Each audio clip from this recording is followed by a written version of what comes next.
Okay, folks, it's a little after 10 a.m. 11/23/2022. Not long before Thanksgiving and Christmas. And I don't remember. I think I made a test upload when I first got the particular camera that I'm using now, just to see if it works. I'm talking about an upload to YouTube. All my YouTube friends, you know who you are. You're not the ones I rant about, with or without YouTube. But my friends are very special, and they are mostly able and willing to upload good videos to YouTube. Some of them really depend on making money with YouTube. In fact, I think that's just fine. Others, it's more of an option, and that's fine too. But for me, and I've said this on videos, I upload quite a lot to Facebook. For me, in terms of running a channel, I've long since quit uploading to YouTube. I've had things taken down, and that's not all in terms of Google or Alphabet. So I don't want to look for trouble. For me, life's too short. But that means nothing in terms of my enthusiasm for what they generally try to do. I think I'm like a lot of people. I don't mean to be spoiled sport. YouTube takes a lot of flack, and in spite of what has happened to me personally, generally I think they've got the tiger by the tail in terms of meeting the public demands. People feel entitled to one thing or another. They're not. YouTube is a private company. They are not a public utility, and although some people act as like the government ought to take over YouTube and make it some sort of government entity, I'm in favor of the prerogatives that free enterprise offers, and I'm also in favor of the idea that government can tend to the public interest when or if that's necessary. So that having been said, I don't care myself to be involved in all the high pressure business that YouTube represents. I hear a lot of people grumbling about the way they are treated or the way they think they've been treated, and I don't know. I take that at face value. I can vouch for the fact that I know that there are troubles that people have. But then, back in the day when the backbone of the culture, the American prospect, newspapers were criticized for what they did or didn't do. But it wasn't then possible for some of that to be known the way criticisms are known now, simply because of the problems of participation. Then it was the FCC and the airwaves, and stuff like that, and then cable. Well, the internet's a different situation. People coming to terms with it, and I'm glad. I advocate participation, although some people feel that it's a cesspool, and so they go to roll around on the floor and handle snakes in a religious way, or whatever. Well, they might meet, get a room of people who meet and agree that music is verboten, and then so they don't have any music, and certainly not any dancing.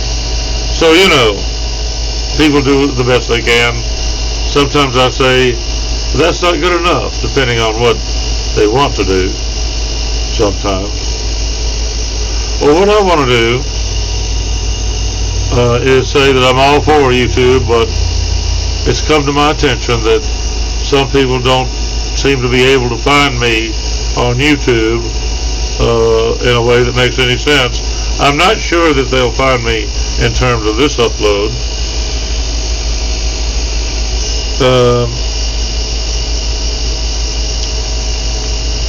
But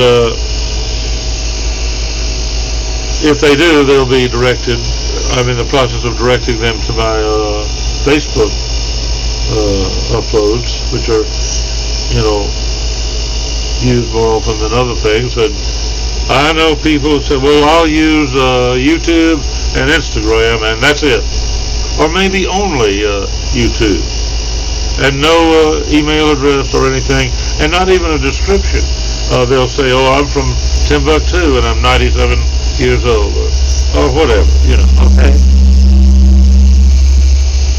To each his own, But I didn't realize it was a problem. I thought people generally who might know about what I do, not exactly rocket science or magic to be able to do what people want to do, But for what it's worth, we'll have gone through the motions here, and there'll be something more specifically linked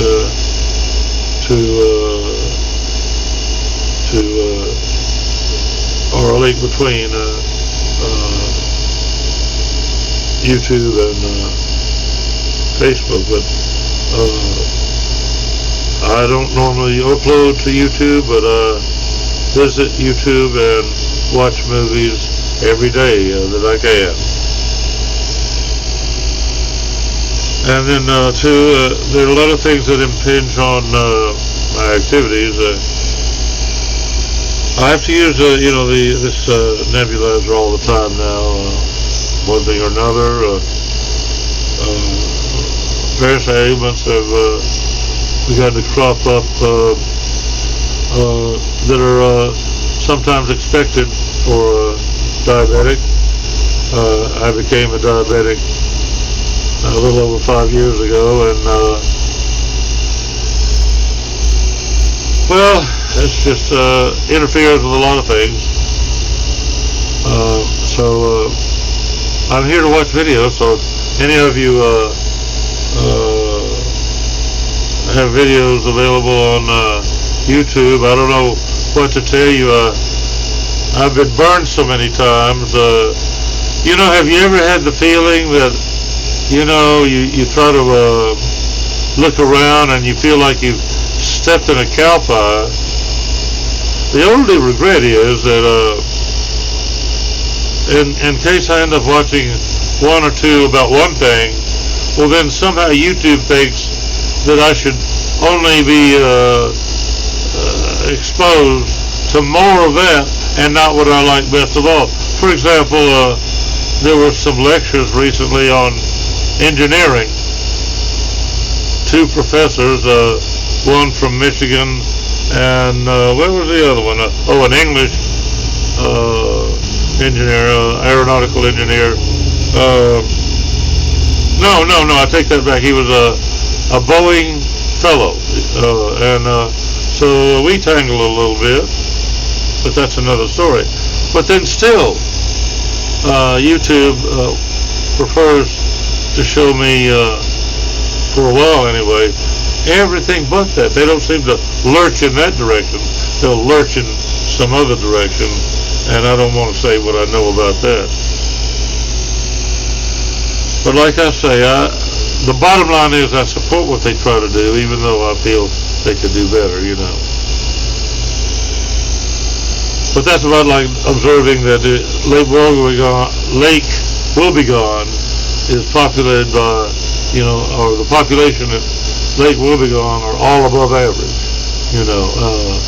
Keeler, you know, and he's off the air now, or retired or whatever. That's like the statistics, you know, they say that automobile drivers, you know, rank and file drivers, 70% of all the drivers believe that they are above average in driving skills. So there you go. You know, what do people know? I can't say, but I do know. I don't drive anymore, as they say, and it's a relief. And you'll get opinions on the virtues of reading,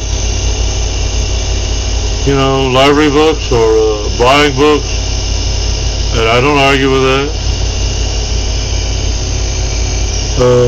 I can't say that I'm well read, but I don't feel the urge to try to defend the fact that I don't read a lot of books.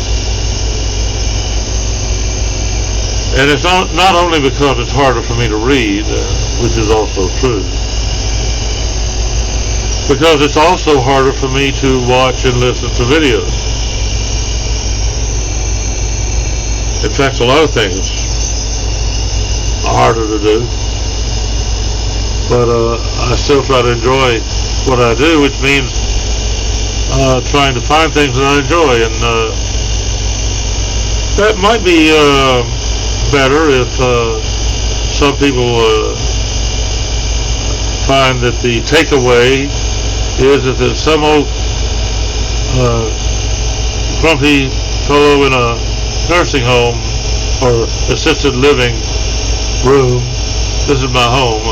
Well, they don't think so here. You know, I think they have the attitude that they're entering into a broom closet or something that, and I just happen to be here, rather than, you know, understanding that this is my home.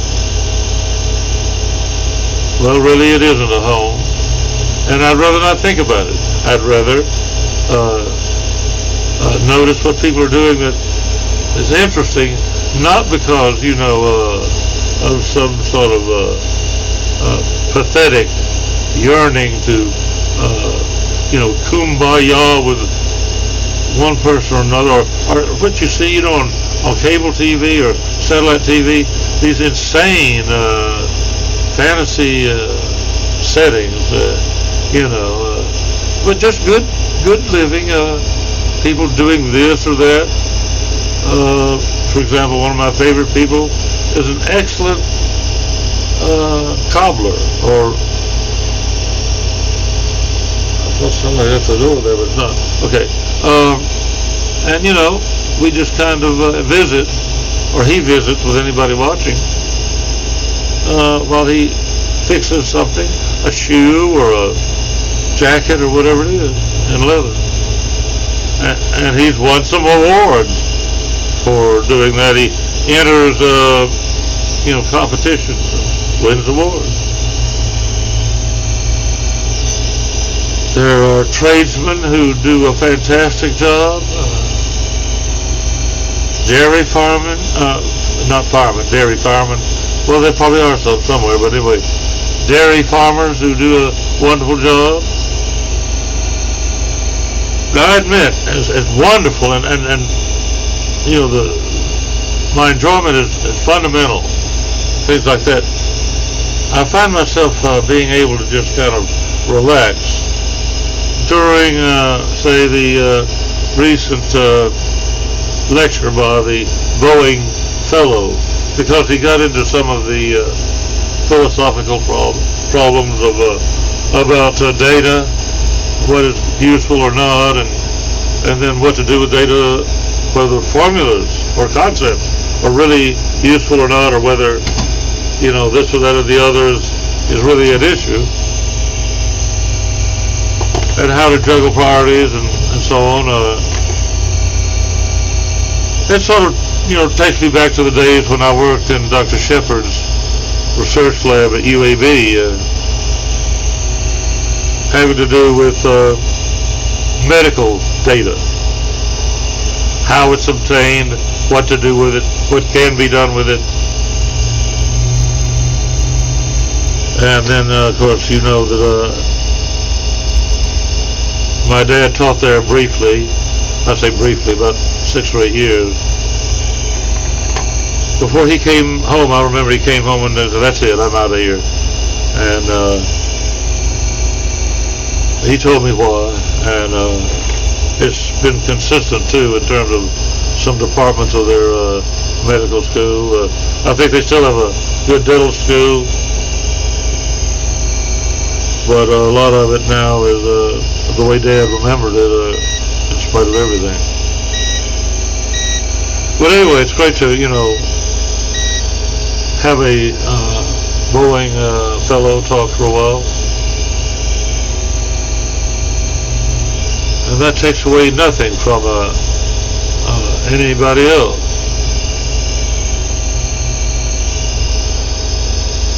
Anyway, there've been some outrageous things. I remember something, I'll just say, in New England that involved a creature making snide remarks about the use of torque and how to engineer for that. And I thought, you know, it's a good thing I didn't want to lick his boots, you know, to get a degree.